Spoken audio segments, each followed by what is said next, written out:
Templars have a reputation that is sort of mystical. People have always said to me, well, tell me where the treasure is buried, or things like that. And I always tell them, well, I have the Ark of the Covenant in my basement, and it scares the cats. It scares the hell out of them because it glows, etc., etc. And they look at me like, you're telling me the truth. And I have to tell them, no, I'm only kidding you. Truly, there are no myths that I know about that are true. And if we had a treasure, believe me, we'd spend it. And hopefully on good works. I would like to present this. It's just wonderful to hear of your immense generosity to us, and you are not forgotten. I think that I would have to say that I could not be more proud than to be a member of this organization. I couldn't be more proud to have been selected to be a Grand Prior in this organization. Couldn't be more proud of the effort that's being made by our current leadership to continue to focus and to do the things that we think are going to be done. Having said that, I like to think that I'm passionate about the things that I believe in, and I am passionate about this organization and our role in the world today. It has been said that the heritage of the past is the seed that brings forth the harvest of the future. The heritage of the Sovereign Military Order of the Temple of Jerusalem is a Christian tradition of service in the United States handed down for more than 50 years. The leadership of the order has exemplified the true chivalric and Christian virtues of faith, hope, and charity, seeking no glory for themselves, but as Psalm 115 reads, they have sought to glorify their Lord. Not unto us, O Lord, not unto us, but to thy name be given the glory.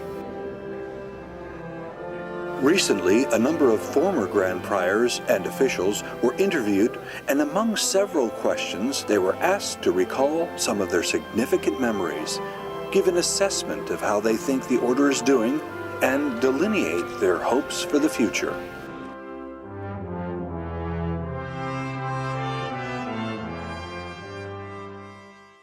Grand Prior Dan Coleman, the Dean of the Grand Priors. How can you not love Dan? We've had many long and serious discussions, and he's just such a marvelous person that I just truly treasure his friendship. Danny Coleman is the archetypical example of what would consider to be a perfect Grand Prior.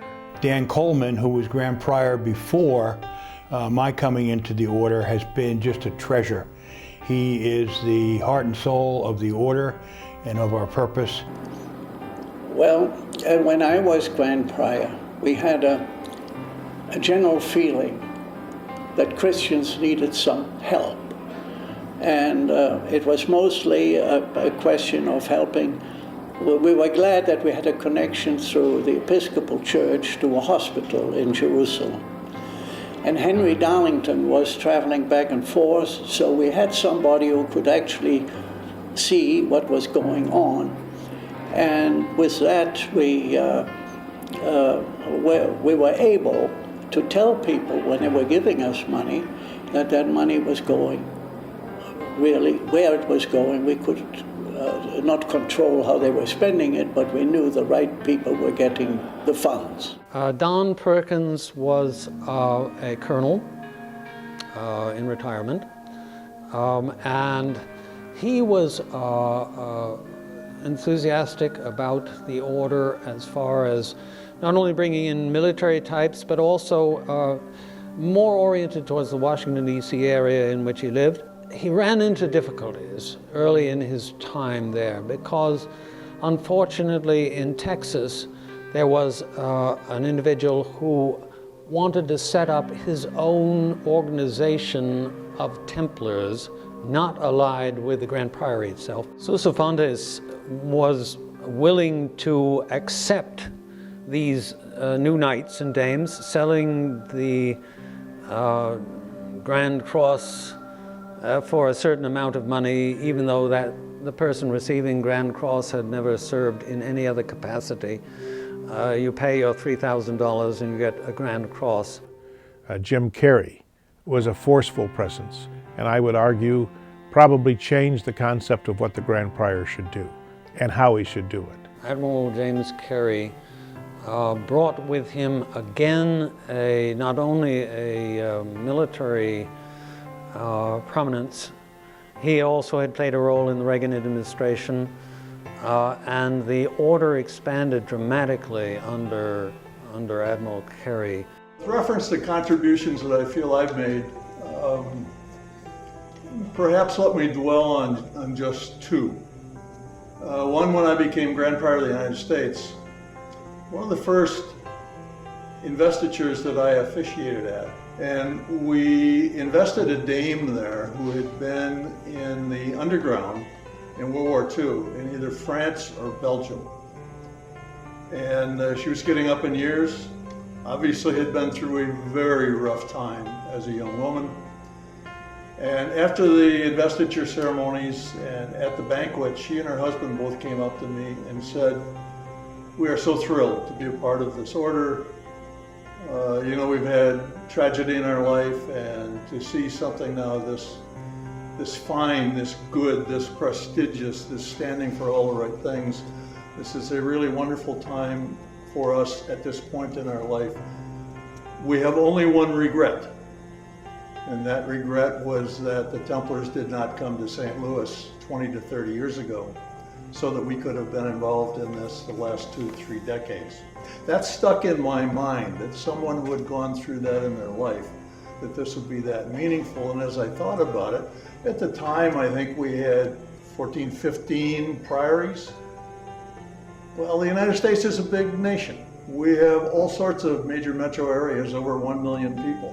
And it seemed to me, why are we not in these other areas so that we could bring the Templar order and all it brings to those people the same as it meant to this new dame.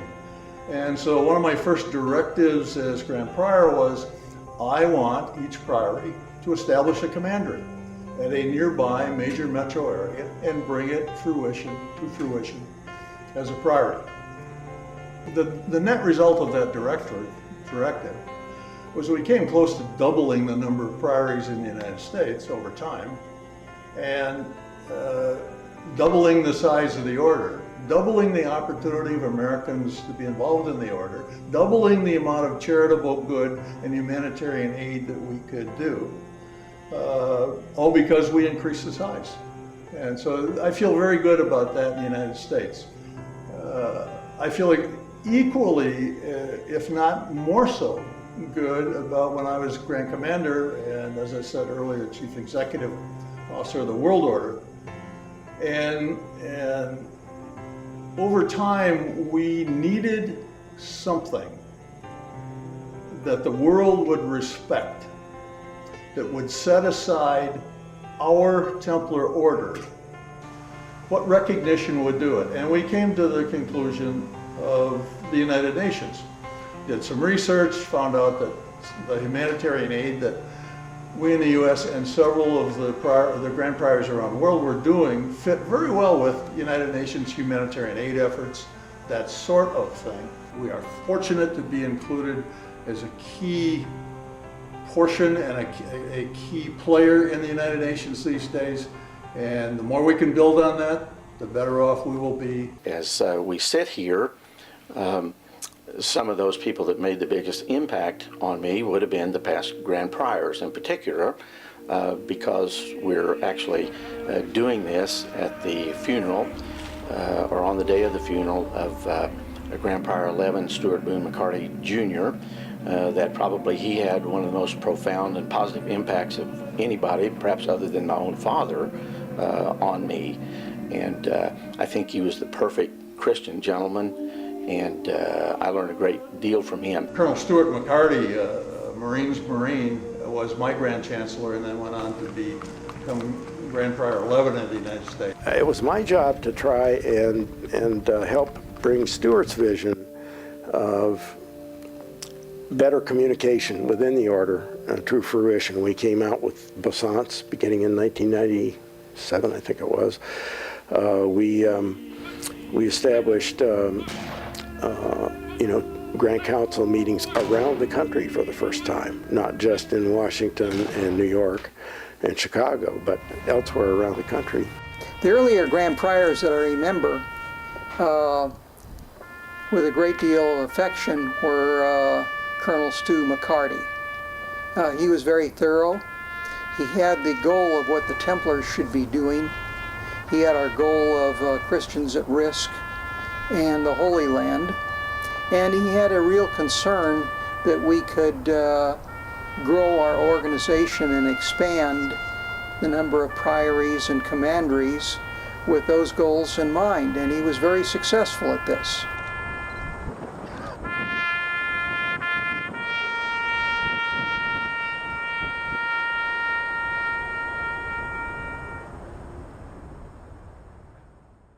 I became Andy O'Rourke's Grand Secretary, and Andy had a completely different style to him. He was, as a former Westchester County executive, the only Republican in the state of New York, I think.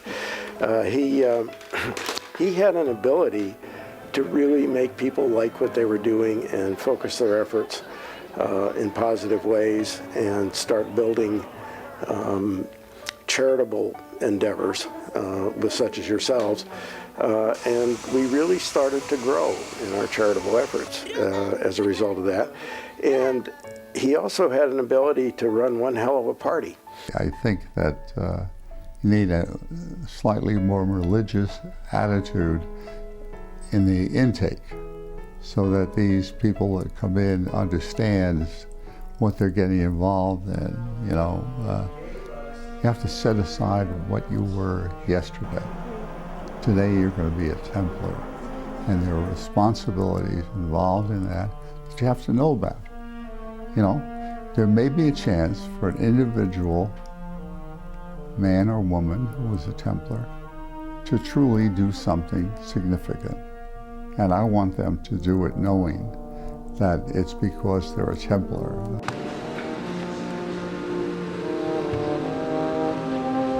Be thou a knight of the order, in the name of God the Father, the Son, and the Holy Spirit.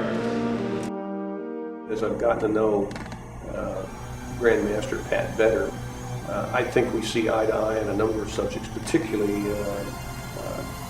he's been very involved in getting the clergy more involved, clergy in the Holy Land in particular, more involved. And I have enjoyed that role on our two pilgrimages, calling on the clergy there and expanding our charitable efforts in the Holy Land. If I had to say of Pat Ray, beyond his dynamism, beyond bringing in a large number of very influential people, he was the one who really introduced and made real the Grand Prior of the USA as an order. One, through his introduction of a Fons Honorum through Princess Elizabeth. Two, bringing in religious protector, and three, returning to Jerusalem. That first visit was very special. When I was inducted, my certificate is signed by DeFontis. At the time, we knew we had a great mission, but hadn't fully defined it. Once we defined that mission of becoming a proponent of Christians at risk throughout the world, and bridge building among all peoples of the world, and more recently this year, at the request of the Ecumenical Patriarch Bartholomew I, he said, make that, he said, you Templars expand that to make it for bridge building among peoples regardless of faith. And that has been dramatic. I can tell you that the size of the contributions to charities have doubled and doubled and doubled and doubled, and now measured in the hundreds of thousands of dollars, and some given years in the millions of dollars, as we reached out to Afghanistan and reached out to Russia, in both cases in Afghanistan providing schooling for the first high schools for women in that country since the Taliban. And in Russia, providing a full train and funding that train to bring the first Christian faith back to the northern parts of Russia after the fall of communism.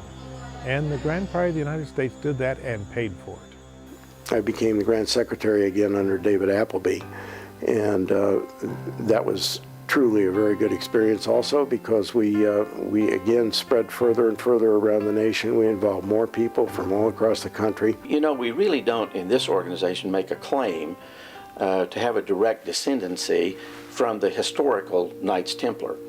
And so what is our tie to them? And the answer is, in my opinion, it's the spiritual aspects of it.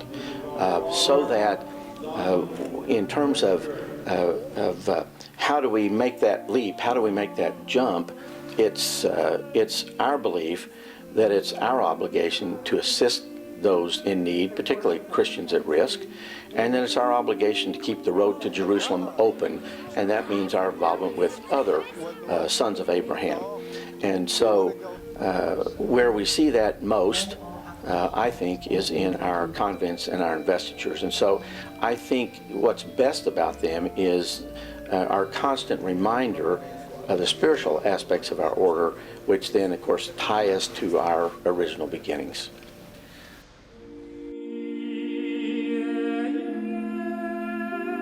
Bob Disney is the one that picked me for secretary, and had that not happened, I certainly would not be sitting here as Grand Prior today. And so I've been very close to Bob. I think the concept that we have right now of service to mankind is the single most important thing that any one of us can do for our fellow human beings. Being a part of an organization such as the Knights Templar brings a lot of different pieces together. First, it's a Christian organization. There is a religious component of it. Two things which are extremely important to me. There's a quasi-chivalric portion to it. That's important, I think, to many people.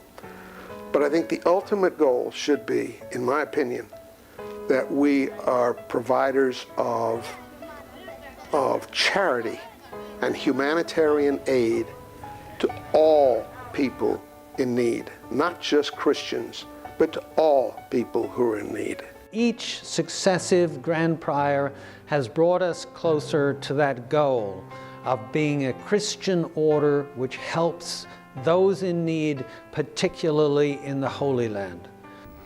I think the trips to Jerusalem, which I think eventually became annual trips, were most important because the purpose of our order is to keep Jerusalem open for all, and to go and to visit the Christian groups and to provide some kind of support based on the charities of our order are extremely gratifying. Because of that, and as a symbol of all the good work done by the order, I was honored to receive the order of Pope Leo XIII, which conveyed a title in me, which turns out to be Domini Terra Sanctum, Lord of the Holy Land, which now requires people to address me as Don Wayne. All marvelous gentlemen, each different and unique in their own way, but each Templar visionary. Over time, I think really starting with Pat Ray, he started focusing more and more on the religious and charitable significance. That was expanded under Grand Prior O'Rourke and Grand Prior McCarty and Grand Prior Bob Disney. And it really, I think that's the direction we need to go, and I think it's the direction we're moving, and I'm very, very pleased with that direction that's happening. The other thing that came about almost as a fluke, and it's something that I'm extremely pleased with, and that was we started in 2010 with Wayne McGrath Scholars, which was Wayne said the thing he wanted most as a farewell gift is the opportunity for some Jerusalem kid to go to school. And that morphed into the West Point Grand Convent. We auctioned off a painting and talked about sending one child to school, and before the evening was over, we had enough money to pay 4 years of education for 2 young people to attend school at the Franciscan school in Remley in the Holy Land. From the fall of 2010 to the fall of 2011, we now have 16 children in school, and when we agree to sponsor a child, it's for a minimum of 4 years. The other thing that I feel good about that program is that we've expanded it. We started with the Franciscans. Father Peter's a member of the order, and frankly, when we first thought of the idea of trying to have a scholar in honor of Wayne McGrath, we went to the Franciscans first. But subsequent, we have students attending the hotel school, and we have a couple scholars now in the Lutheran schools, and we have most recently 3 young ladies that are all studying at the Orthodox school in Bethany. That's our sister Martha, in honor of Theodosius, and those have come from people in the Chicago area. And my take is that that's going to expand. I think you're going to see more priories, more individuals saying, I want to make a difference in a child's life. Very satisfying to see the order going in that direction. One of the other individuals I remember very clearly, who was not a religious guy, but a true Christian, and what did an awful lot for our order, was Tom Curtis, our official portrait painter for the order. And I admired what he had done out there. He also had set up, I think, a special day for postulants to come in and go through a little religious training before they became knights. My hope is very soon he will rise in rank, because I think he deserves it. But a guy who really can humble you about what you're doing and why you're doing it, because he is such a good example. I think the whole idea of an order of chivalry oriented itself towards Christ in not only our personal moments, which are so beautiful to me, along with hymns being sung in the church, music of that sort, all of which contribute deeply to a religious experience on my part, which I find unduplicated almost in any other activity save church, and even goes beyond my church experiences, in the sense that one normally expects to see communion or that sort of thing, but to have the whole thing of beautiful unity within our service of convent and investiture, preparing a knight for a life of devotion, further devotion to Christ through this medium called the Knights Templar. That is one of the key things and impressions for me. Be thou ordained in the order, in the name of God, the Father, the Son, and the Holy Spirit. Accept the spurs of the order. Arise, Your Highness. I think we have a lot to do, and I guess my real belief is, if we don't step up and we don't make efforts to keep the road to Jerusalem open, if we don't step up and we don't help the Christians at risk around the world, who's going to do that? And I don't see that. I mean, I'm very proud of our relationship with the United Nations. I'm very proud of the work that we do in the Holy Land. I'm very proud of the work that we do around the world, that our commanderies and our priories do. But having said that, we need to do more. We'll have to do more. We'll have to step up the effort. And I think that we're going to have to play a bigger role diplomatically in the world, and we're going to have to provide more funds, kind of hands-on assistance to those in need, particularly Christians at risk around the world. And so while I think our future is bright, I think our future is difficult, but I think our order is up to the task.